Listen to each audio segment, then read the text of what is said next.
Buen día, Goonies. Hoy nos vamos a meter de lleno en el fascinante mundo de las miniaturas. Y para eso hemos venido a una de las tiendas más veteranas de toda España, Atlántica Juegos. Quédate hasta el final porque este viaje va a ser increíble. Warhammer, Saga, HeroQuest. ¿Queréis saber cuál es el mejor de todos? Acompáñame y lo vemos juntos.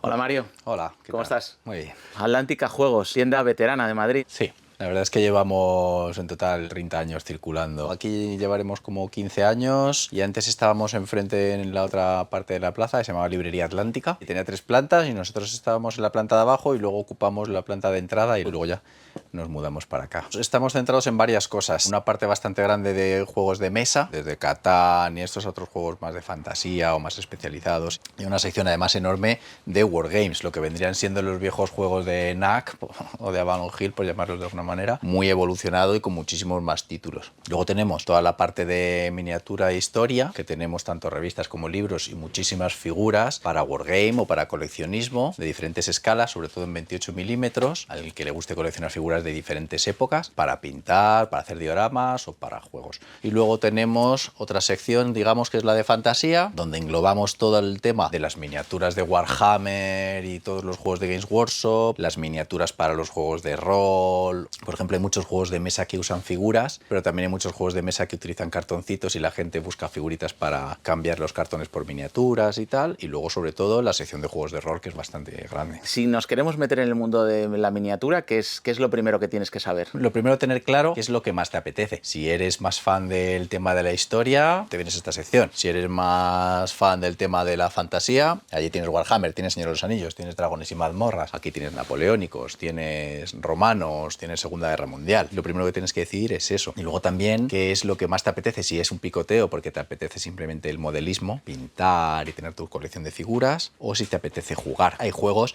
que tienen colecciones muy grandes, como por ejemplo Bolt Action, que tienes millones de miniaturas por aquí para hacerte tu ejército o tus ejércitos, o a lo mejor te apetece. Tenemos una marca muy bonita, por ejemplo, que se llama 1898 Miniaturas y tiene figuras de tercios, que son figuras de metal, que ya se hace menos de metal, ahora se hace muchísimo en plástico y algo en resina. Ellos tienen gama de miniatura de metal. Es perfecta para el coleccionista porque son figuras muy bonitas y te da para dioramas, por ejemplo. Si quieres grandes batallas, entonces no. Entonces ya te meterías, por ejemplo, en Warlord, si quieres Segunda Guerra Mundial, o con miniaturas de Perry Miniatures y Victrix que tienen plástico para antigüedad, Edad Media. Si juegas a Saga, bueno, hay muchísimos juegos. Entonces normalmente el que se mete tiene que decidir si va a buscar jugar o va a buscar lo que es el pintar, el modelismo o simplemente el hobby. Y si vas a jugar, ¿qué juego te apetece? ¿Qué escala de juego? ¿Juego de bandas? ¿Juego de ejércitos? Estuvimos hace poco en Model Reina y el mundo del modelismo comentábamos que lo más divertido de todo es el montaje. A mí lo que me gusta del mundo de la miniatura, juegos de mesa y tal, es que está como más vivo. Una vez que lo has pintado, puedes echar horas y horas jugando y pasándotelo muy bien, no solo mirándolo. Efectivamente, tienes las dos opciones. Hay mucha gente que simplemente hace eso mismo. Lo que pasa es que normalmente en el mundo de las maquetas, el montaje de la maqueta se lleva una gran parte del tiempo, y en los wargames de figuras el montaje suele ser más sencillo, pero tienes mucho más que montar porque la finalidad también es luego jugar, ¿no? Les vas a dar un uso luego a posteriori. Las vas a poder tener ahí metidas en la vitrinita o guardadas en tus cajitas, pero siempre les puedes dar luego salida. ¿Qué edad de público te viene a comprar miniaturas? Si es miniaturas para rol y Warhammer, se puede decir que empieza desde bastante chavalería, o sea, desde a lo mejor 12 años o incluso 10 años, si los padres son frikis y están ahí metiendo un poquito la pala, incluso desde antes, ¿no? Y si estás en histórico, la media de edad suele ser un poquito más alta, pero también depende, porque hoy se están mezclando mucho ya los dos mundos. Hay bastante jovencillo también interesado en miniatura histórica. Por ejemplo, yo que sé, incluso tienes marcas históricas que te mezclan ahora, tienes juegos que te dan napoleónicos mezclados con vampiros, hombres lobo y zombies, o sea que te están haciendo una mezcla de mundos ahí bastante interesante. Pero en Warhammer sigue habiendo gente muy mayor, porque no ha parado de crecer en todo este tiempo. Hay gente que nunca se ha salido o que se ha salido y ha vuelto. Eso siempre está ahí. Escalas y materiales. En general, para Wargame, que es lo que nosotros trabajamos, sobre todo, ¿vale? Tienes, digamos, el 15 milímetros. De 15 milímetros ahora mismo no tengo nada aquí porque nosotros lo trabajamos muy poquito ya. Antes era muchísimo el mercado que tenía, ha ido quedándose un poquito de lado porque antes el 15 milímetros era baratito, porque el 28 milímetros con tanto metal era más caro. Pero desde que empezaron a fabricar en plástico, esa diferencia ya no existe. Pues te gastas casi lo mismo y te llevas una escala más grande. Entonces ya depende más del espacio que tú tengas. 15 milímetros, por ejemplo, es Flames of War. o tenemos Systone para antigüedad de griegos y cositas de estas, pero sobre todo el 28 milímetros es el que más se usa para los wargames ahora mismo. ¿Materiales? Ahora mismo la mayoría ya se está pasando al plástico, sobre todo si son kits grandes, porque si tú juegas ejércitos, te compras cajas, por ejemplo, que te pueden venir 12 figuras de caballería o te pueden venir 44 figuras de soldados, o en Victrix tienes bolsas de 60 vikingos. Todo eso se fabrica en plástico. Sí, se va a fabricar menos de cada unidad, ya se hacen en metal o resina. El metal subió bastante de precio hace tiempo y en Europa además es más complicado de mover, entonces la resina está ocupando un sitio importante también. Hace ya una panzada de años era plomo, luego eso se prohibió en la Unión Europea por el tema de que podía ser venenoso y tal, aunque en realidad no al nivel de las miniaturas, pero el material como tal podría serlo, y ya se sustituyó por peltre o metal blanco. Lo que se usa hoy en día, se le sigue llamando figuras de plomo, pero no son de plomo. Estas son, por ejemplo, figuras de resina que hacemos nosotros con impresión 3D. Nosotros tenemos algunas marcas de las cuales hemos comprado los archivos y pagado la licencia para poder fabricarlas y venderlas, y las hacemos nosotros. Solemos tener aquí un stock, pero también hacemos de encargo las que no tenemos. Esto sería resina. Luego, esto por ejemplo ya sería metal, que es casi todo lo que veis colgado en la pared va a ser de metal. Y luego, por ejemplo, para que se vea bien, toda esta marca de aquí, que es Victrix, viene pues como las típicas maquetas que habéis estado hablando antes, en matrices. Tú separas las piezas con unas tenacitas de corte, luego las pegas con pegamento para plástico, les pones unas peanitas acorde al juego al que vayas a jugar, y claro, ves, pues estos son 40 euros, pero te vienen 60 romanos. Estas generalmente ahora mismo se están vendiendo para Saga, pero luego tienes también juegos como por ejemplo el Sword Point u otros juegos de grandes ejércitos, de grandes batallas. Warlord tiene también el Hail Caesar y bueno, depende, cada uno los usa para el que quiere, pero muchas veces las peanas son compatibles de unos juegos a otros. Con lo cual, la misma peanita de 4 romanos la puedes utilizar para diferentes reglamentos, menos Saga, que va figurita a figurita. El tema de las impresoras 3D y que la gente igual pueda descargarse un archivo e imprimir estas figuras en casa, ¿os afecta? ¿Nos afecta? Hay mucha gente que lo hace, pero al final puedes encontrar un montón de miniaturas en archivos, pero venir a la tienda a ver lo que hay y elegir lo que te apetece, eso se sigue haciendo. Y el modelismo igualmente necesitas las pinturas y todo el material para pintarlas, o sea que en ese aspecto se ve que la gente lo hace mucho, pero no hemos notado nosotros tampoco una disminución de ventas por ello. En histórico yo creo que se hace menos, más en fantasía y eso. Las temáticas, la principal, la militar, supongo. Sí, porque en Wargame, a ver, cuando tú haces un juego con figuritas es o batallas o escaramuzas, o la otra opción que tienes es que sea un juego tipo de aventuras o una cosita así, y eso suele estar más ligado a la fantasía. Por ejemplo, estos juegos como el Silver Bayonet o la América de Drácula, que te mezclan ahí la historia con los monstruos, eso suele ser figura a figura también. Nos hemos venido a la sección fantasía y rol. Sí. Y aquí ¿qué tenemos? Porque aquí hay de todo. Por generalizarte un poco, todo eso de ahí son dados diferentes para jugar a rol. Y luego, todo esto de aquí son miniaturas de fantasía que no están ligadas a ningún juego. Son miniaturas para el que le apetezca pintar o coleccionar, lo que hablábamos antes, para hacer viñetas, pero en vez de estar haciéndote la viñeta del tanque con la dotación o lo que sea, pues aquí pues te buscas un par de guerreros, un mago, un dragón o lo que sea y te haces otra viñeta de fantasía. Y luego ya por aquel lado pues está el mítico Games Workshop con todos los juegos de Warhammer, Warhammer Age of Sigmar, el 40.000 y tal. Sobre todo el 40.000 ahora mismo ha reventado de éxito, lleva mucho tiempo subiendo, pero con la salida del videojuego, del Space Marines, pues ha entrado muchísima gente que ni sabía que eso existía hasta que no lo ha jugado. He dicho, ostras, esto mola un montón, y esto resulta que son figuritas que se pintan, ¿no? Y lo ha descubierto. El rol son libros, todo, son libros, punto. Y luego yo los llamo periféricos, como en los ordenadores. ¿Por qué? Porque tú puedes coger tus tapetitos en los que te pintas el mapa y luego lo borras y te viene hecho con casillas y con diferentes terrenos, y encima puedes poner garbanzos, o normalmente la gente se viene a buscar una figurita que encaje con la de su personaje, se la pinta o la pinta el del grupo que sabe pintar, que le toca pintar la de todos. Luego tienes esto de aquí, por ejemplo, si en vez de un mapita pues quieres hacer habitaciones con un mapa en 3D, que esto también se utiliza mucho para suplir en juegos de mesa. En vez de poner un tablerito plano, pues pones habitaciones que levanten y tal. Tienes los dados, tienes pantallas personalizables, tienes un montón de cosas, pero realmente no son necesarias para jugar a rol. Pero le da mucha vidilla, claro. En general las figuras de fantasía suelen ser más caras que las figuras de histórico, porque también es cierto que se suelen vender de manera individual. Por ejemplo, una figura de la marca que hemos hablado antes de 1898 son 10,50 y a lo mejor vienen 6 figuras de metal y tú te vienes aquí a Reaper, que es una marca barata, pero te cuesta 5 o 6 euros cada figurita de un personaje. Pero claro, no necesitas 6 elfos o 6 humanos. Quiero mi mago, mi guerrero, mi enano. Entonces tampoco juntas para hacer grandes ejércitos, con lo cual te gastas más por miniatura, pero no te gastas tanto porque no tienes que reunir unidades. Si estuviésemos hablando de juegos de figuras, tipo Warhammer u otros reglamentos similares, entonces sí haces ejércitos y sí se nota la diferencia de precio. Y mira, por ejemplo, pues tienes aquí estas, que son Oathmark, que es un juego de miniaturas tipo el antiguo Warhammer. Pues aquí tienes regimientos de humanos, enanos, elfos, y siempre van a ser más baratos, porque esta, por ejemplo, mira, son 33 euros y vienen 30. Por 33 euros en Warhammer igual te compras una caja que trae 10. Pero la diferencia de esculpido, de calidad, de piezas que sobran y tal, también es diferente. Entonces, una caja de Warsaw que valga 30 euros y te valga 10 figuras, suele estar bien de precio. Problema, que igual te tienes que comprar 4 para hacer un regimiento. ¿Ves? Esta de aquí son 51, pero vienen 20 esqueletos. Al final, si tú comparas, te sale a 2 y algo cada esqueleto, que en Reaper te habría costado a lo mejor 4 o 5, siendo una marca barata. Pero claro, tú para jugar a Warhammer a lo mejor tienes que comprar 4 cajas de estas, entonces eso es lo que lo encarece un poco. Siempre depende del punto de vista, ¿no? Por ejemplo, hay figuras sueltas que una figura suelta simplemente ya te puede costar 20 o 30 euros, ¿no? Efectivamente, ahí es donde más se nota la diferencia de precio. Cuando es un personaje suelto, siempre se nota ahí el sableo. Porque esto simplemente es comprar la figura. Luego hay que ser un pequeño artista y tener cierta técnica, ¿no? Para que quede bonito. Ponerse a pintar es fácil. Es muchas veces más lo que te tira para atrás de tener miedo de que no lo vayas a hacer bien, que realmente el pintar. Es decir, aprender a pintar, pasárselo bien pintando y pintar más o menos es fácil. ¿Qué es difícil? Pues pintar de la leche. Claro, eso sí que le tienes que meter tiempo, ganas, aprender bien o mirarte vídeos o lo que sea, pero tú hoy en día con los productos que hay, ponerte a pintar y conseguir un resultado chulo es muy fácil.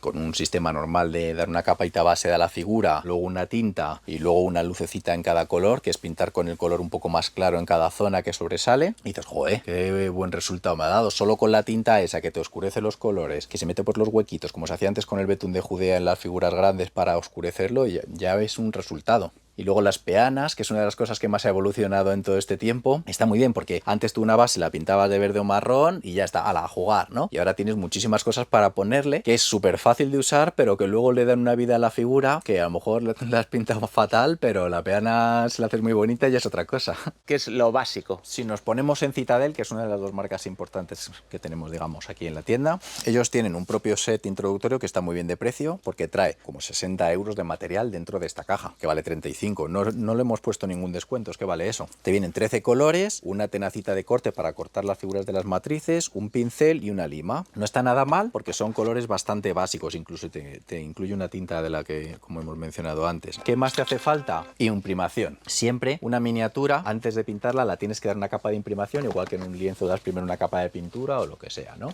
Se suele dar a spray. ¿Por qué? Más rápido y no te aburres, porque si tienes que pintar a pincelito 20 figuras, pues lo dejas, ¿no? Y además el spray seca rápido y es muy duro, es muy difícil que se te salte la pintura luego. Digamos que con 60 euros tienes un buen set de inicio de pintura. Siempre te van a hacer falta más colores, pero ya estés cogiendo de aquí de Citadel o estés cogiendo de Vallejo, que es la marca más importante que tenemos, siempre va a ser lo mismo. Son botes que tienen más cantidad, son de muy buena calidad y además es como la marca más conocida, y simplemente cogiendo botes sueltos, añadiéndote un par de pincelitos, uno gordo y otro fino, el spray de imprimación y un pegamento para las figuras, eso ya tienes un buen kit. ¿Un spray de imprimación qué precio tiene más o menos? Está en 13 y algo en Vallejo y está normalmente en 19 en Citadel, con la misma cantidad. Unos 60 euros, tienes más pinturas si coges Vallejo, tienes menos pinturas si coges Citadel. ¿Cuánto vale cada color? Pues ahora mismo están en torno a 3 eurillos. Un bote de pintura de Vallejo que trae 18 mililitros, sirves unas gotitas en el plato, le añades unas gotitas de agua, lo mueves bien y ya vas a pintar, y con esas 3 gotitas das todo el color que hayas escogido para una figura. Requiere más pintura si estás pintando en serie varios tíos que van iguales, pues ahí sí, echas un poco más de pintura y tardas un poquito más. Y no se te secan, o sea, duran mucho. Una vez ya las tienes, no te compras un set para pintar estas 5 figuras. Pinta esas 5 figuras y el set lo sigues teniendo ahí, y cuando tengas que pintar más, lo sigues usando. En militar, ¿cuáles son los que están funcionando mejor? Pues mira, El que siempre se lleva la palma, ya lo hemos hablado, digamos, es Volt Action. Volt Action es un juego, batallas de Segunda Guerra Mundial, que además está saliendo en español. Tienes muchísima gama, prácticamente todo lo que tenemos aquí y aquí en toda esta pared son figuras de Segunda Guerra Mundial para Volt. Pero es un juego que se juega figura a figura y tanque a tanque. Cada miniatura representa un soldado. Entonces las partidas son bastante entretenidas, no sabes cuál es el turno de cada uno, vas asignando órdenes a las unidades. Ahora mismo yo creo el que más se juega a nivel batalla. El otro que se juega, que no sea a nivel batalla, que sea un espacio más reducido, es el Saga. El Saga es un juego de escaramuzas, digamos. Sobre todo empezó como más de vikingos y tal, pero se ha extendido a otras épocas. Acaba de salir el de la caballería, por ejemplo, para jugarlo en medieval. Es un juego que saca la marca Gripping Beast y lo mismo, tienes una buena gama para las miniaturas de metal y luego tienes cajas de plástico para los regimientos y tal, pero en histórico normalmente las miniaturas de una marca te sirven para otros juegos, o sea que no está tan ligado reglamento marca. Pero por ejemplo en Warlord las cajas te vienen preparadas para el juego, al estilo Games Workshop. Y luego tienes un resurgir, como hemos dicho antes, en otros juegos que ahora se están vendiendo mucho, son minijuegos, es decir, juegos que requieren que te gastes menos dinero y que requieren menos espacio, menos miniaturas. Entonces tú, por ejemplo, a lo mejor no te puedes meter en coleccionar un ejército de Segunda Guerra Mundial y un ejército de antigüedad, pero sí puedes hacer un ejército de Segunda Guerra Mundial, una banda de vaqueros para jugar al Deadman Hunt, una banda del Drácula's América de brujas y hombres lobo y una banda del que hemos mencionado antes también, del Silver Bayonet. Eso sí lo puedes hacer. ¿Cuánto espacio requiere jugar a un juego como estos? Depende, por ejemplo, en los juegos más de escaramuzas puedes jugarlos en mesas de 90 por 90 y a lo mejor es una hora y algo la partida. Sin embargo, si te metes en juegos más grandes, ya sea por ejemplo Volt Action o si te metes en Warhammer 40.000 y tal, las mesas a lo mejor ya son de 1,20 m por 1,20 m o incluso 1,20 m por 1,80 m. A medida que la mesa va siendo más grande, en realidad es porque necesitas más figuras, por tanto la partida es más larga. Simplemente el tener que mover o tirar más dados hace que la partida dure más. Por ejemplo, nosotros no tenemos sitio para dedicarle a esto. De vez en cuando hemos hecho alguna cosita de demostraciones y tal, pero no tenemos sitio.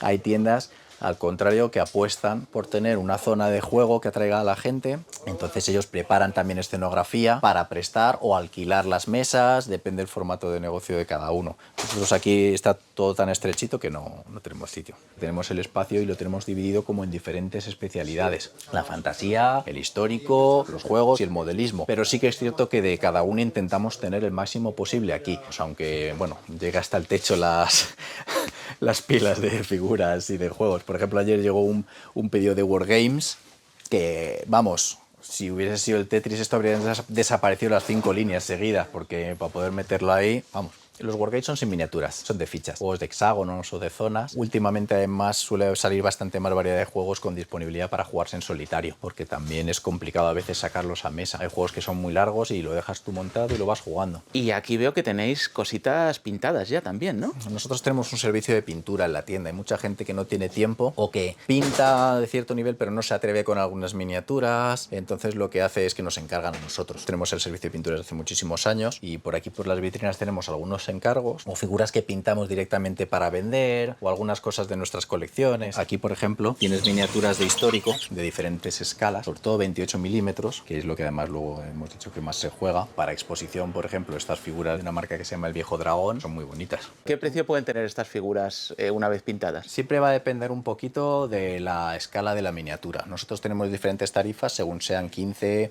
20, 28 milímetros o 54. Por ejemplo, estas de esta marca suelen salir a 36 euros porque todas más o menos tienen la misma complicación de pintura, pero también hay que tener en cuenta que aquí está incluido el propio precio de la figura, que ronda 12, 14 euros, dependiendo de la que sea. Hay algunas que son un poco más caras. Aquí tenemos un poco más de fantasía, se ve desde fuera. Tienes de Warhammer, por ejemplo, pues los tanques y algunas miniaturas de marines espaciales y tal, pero por ejemplo el equipo de Blood Bowl, los patos, esto es muy gracioso, son como patos personajes de rol. Este es un ejemplo de peana de una marca en la que directamente han mezclado varias de sus cosas. Es una marca que se llama Gamers Grass, que tiene unas plantitas que ya vienen hechas. Son de papel, las destroquelas, las doblas y las pegas, no tienes que hacer nada. Sin embargo, el suelo sí está pintado. Aquí tiene puesto baldosas y aquí tiene pegada arena y luego está pintada. Coges el arbustito, trae su propio adhesivo y lo pegas ahí. Entonces yo puedo poner aquí una figura que esté fatal pintada, pero me da igual porque nadie la va a mirar. Todo el mundo va a mirar a la peana. Igual que tienes aquí plantas, pues tienes también restos urbanos, esqueletos, calaveras. O sea, no todo se limita a plantitas y flores. Puedes poner un montón de cosas. Hemos hablado de esto se pinta así, se pone en la peanita y tal, y parece todo como muy formal. Pero luego, mira, todo esto por aquí tenemos una mezcolanza muy interesante de cosas de modelismo. Porque es divertido ponerte a pintar figuras. Porque muchas veces puedes variar y puedes inventar cosas. Esto de aquí es resina que se endurece con la luz ultravioleta. Me apetece hacer una figurita con agua artificial que esté metida en un charco. Echas el agua artificial que es transparente, la pintas del color que tú quieras, pones la figurita dentro y luego con una linternita de estas de luz ultravioleta, entonces la resina se endurece y se queda ya fija. Y te has hecho una figurita medio metida en el agua, pero súper sencillo. Rodillos para hacer peanas. ¿Quieres hacerte una peana con un suelo muy trabajado? Pues como si estuvieras en la cocina. Coges pasta de papel, la estiras un poquito, pasas el rodillo por encima y deja el dibujo. Entonces luego coges un cortador de peanas del tamaño de la peana que vas a hacer, traca, cortas y te has llevado una peana con un suelo hecho, grabado, o sea, modelado. No tienes tú que pintar nada, tienes ya hecho pues el suelo de la fábrica, los ladrillos, el pavimento, el templo submarino. Tienes muchísimas cosas de este estilo que al final te dan un poco más de diversión. No solo la figura, la peana hoy en día también sirve para divertirte haciéndola y dejar cosas bonitas también. Tienes terrenos que se craquelan. Por ejemplo, tienes unas pinturas, tú pintas la peana de color marrón o color negro o el que sea, y cuando se seca se agrieta. Entonces estás haciendo como si fuese un terreno volcánico, un terreno desértico, pero realmente se ha agrietado, no es un efecto óptico. Tienes muchas cosas, los óleos para dar a las figuras, pigmentos para mezclar y hacer tu propia pintura, y luego, sí, todo esto que estamos hablando es pintura a pincel, pero también se venden aerógrafos para hacer pintura con pistola, que no se note la pincelada, tirando la pinturita que tú te has hecho al tono que quieras, o imprimir directamente con el aerógrafo para pintar vehículos o cosas más grandes. Y aquí toda la variedad de pinceles solo de Vallejo, de diferentes grosores. Tienes naturales, tienes sintéticos, tienes de precisión, tienes lápices con los que se pintan en las miniaturas, puedes hacer perfilados y luego le pasas un disolvente por encima para estirarlos y hacer pues escurridos, manchas de óxido, de lluvia. Ahora puedes pintar también las figuras con rotuladores. Coges la figurita, abres el rótulo y te pones a pintarla. Yo soy muy fan de los juegos de mesa y una cosa tengo clara. En cuanto que aparecen miniaturas, el precio se dispara. Sí, eso es lógico, es normal. Cuando tengas una cosita que no son solo cartoncitos, sino que le metas figuritas de plástico, el precio sí que sube. Sí que es cierto que hay juegos a los que es necesario ponerle figuras y juegos a los que no hace falta, pero aún así les ponen algunas. Por ejemplo, tienes un juego que podría haber sido totalmente de tablero, pero a los personajes de cada uno le ponen una miniaturita distinta para que se vayan moviendo por ahí. Eso, bueno, es una oportunidad más para tener bastantes figuras en casa y poder pintar. ¿Qué juegos de miniaturas están funcionando mejor ahora mismo? Los Zombicides, el Descent, el HeroQuest que volvió. Si hay aquí gente nostálgica, pues el HeroQuest volvió hace unos años, el de verdad. Y ha ido sacando un montón de expansiones y eso es una gozada, porque si comparas con los precios que hemos estado hablando hace un momento, tú te compras una de esta que vale 51 euros, que es una expansión para el juego que tiene. O sea que lo vas a jugar, pero es que además te trae 3 ogros, que a lo mejor cada ogro te habría costado 12 o 15 euros por suelto. Te trae orcos, te trae esqueletos. Siempre te compensa, si lo comparas con el precio de figuras sueltas, una caja de estas, si a ti lo que te apetece también es pintar. Marvel United trae superhéroes cabezones para pintar, que son muy divertidos, pues son muy graciosos. A lo mejor tú no eres un gran pintor, pero si te apetece, te gustan los superhéroes, pues esas son facilitas de pintar. La parte de Zombicide, que han sacado muchas variantes. Ya tienes el Zombicide en un juego de zombies, pero ahora le han sacado, por ejemplo, el de Marvel, en el que hay superhéroes que se han convertido en zombies y superhéroes que luchan contra ellos. El Army of Death, que está basada en la película esta de zombies también, van haciendo crossover. ¿Crees que hay relevo generacional? El mundo de la miniatura va a seguir para adelante, si está cada vez más alto. Entre el auge de Dungeons and Dragons, el auge de Warhammer, por ahí entra muchísima gente nueva, pero a lo mejor entra para ahí y luego entro por el Warhammer, a lo mejor no me convence Warhammer, pero me ha gustado pintar figuras y es que yo he sido toda la vida de histórico y me apetece, o es que he estado viendo Hermanos de Sangre otra vez y me he venido arriba y me compro unos paracaidistas para pintarlos. O sea que no te vas a poner a buscar archivos, a lo mejor te viene directamente, te compras las figuritas y taca. Hay muchísima gente nueva. Además ahora con internet también es cierto que llega a más gente. Te metes a ver tutoriales de pintura y sobre todo sale cualquier streamer famoso pintando una figurita y ya todo el mundo dice, oiga, con que lo vean 1000 personas y entren 100 ya se nota. Bueno, Mario, pues muchas gracias. Creo que le hemos dado un buen repasito al mundo de las miniaturas, ¿no? Sí, hemos hecho un buen tour por la tienda, ni el de Google. ¿Dónde está Atlántica Juegos, por si alguien quiere venir a buscaros? Estamos en la calle Luna número 6, en la que se llama la Plaza de la Luna, la llaman, al lado de Callao. El triángulo friki de Madrid, ¿no? En el medio de todo el medio estamos. Venga, pues muchas gracias. Muchas gracias a vosotros. Si has disfrutado de este vídeo y del maravilloso mundo de las miniaturas, aquí te dejo un montón de vídeos más para que te diviertas. Suscríbete y hasta el próximo vídeo, Goonies.